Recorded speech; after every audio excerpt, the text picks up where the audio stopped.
est-ce que mën naa xam fay bi ñaata la. boy c'est 15 000 francs par mois ñetti junni rek la de journée téeméer la. xaaral ma fay ko benn yoon fan mooy kër chef de quartier. may booy dem Màkka génn sa buntu kër yam sa kaaba ga foo jëm. maa ngi nii maay chef de quartier koñ bi de. indil xaalis bi. ay suluxu doo chef de quartier koñ bi de. am kilifa gi nangul. ok boy nank ci suuf nank. ok merci beaucoup my boy. jaayal ba sa xol sedd enjoy.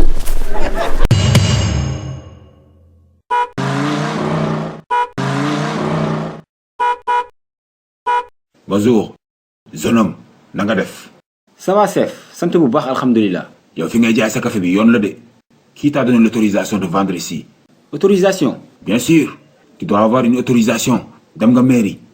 non demuma mairie mais am na pas bu fi ñëw des fois di ma laaj juuti chaque 2 semaines ma jox ko 10 000 francs.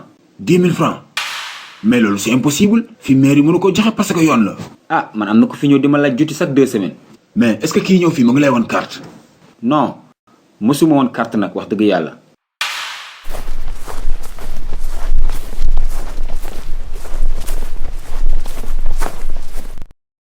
asalaamualeykum.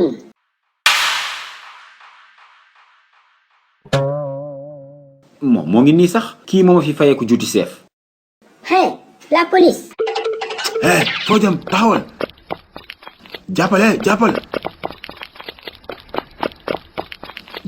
jàppal. mais kii du sonn xanaa. yow ki paala wala xale. paala de dama am condition rek.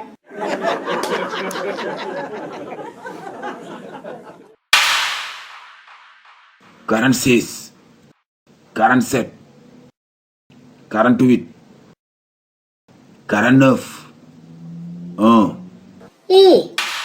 le policier yow kañ la ñuy egg 100 nag saa yoo compté ba 49 rek newaat 1. tëjal ma sa làmmiñ bi te nga continuer.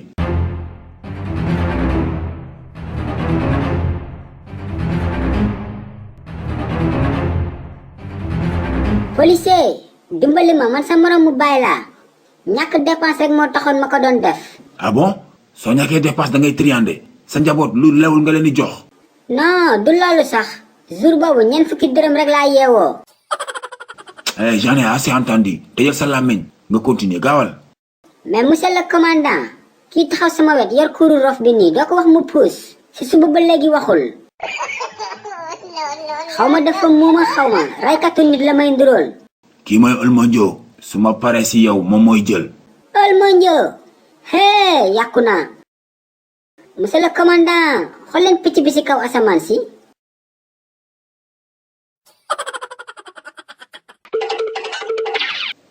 kii fa mu jëm. Olmondio duma ko xaar mu may rey. Olmondio duma ko xaar mu may rey. fan su suluxu nga moo tax ñu defaral leen livre bande dessinée yoo xamante ne les sketchs de suluxu la tudd dañoo jël quelques épisodes ci saison 1 de suluxu bi defal leen ko ci benn livre A5 bu 40 pages vacances yi agsi na te xale yi dañu war a am loo xam ne moo leen di wéttali ba duñ doxi c'est sur commande nag ndax nit ku ne day am turam ci livre bi mu commandé looy xaar wooteel ci numéro boobu pour commander sa livre jëndaaleel sa doom balaa moo jeex en attendant saison 2 suluxu bi di agsi parce que saison 2 suluxu boobu ñëpp xam nañ ni yéen ñëpp xam ngeen ni day toj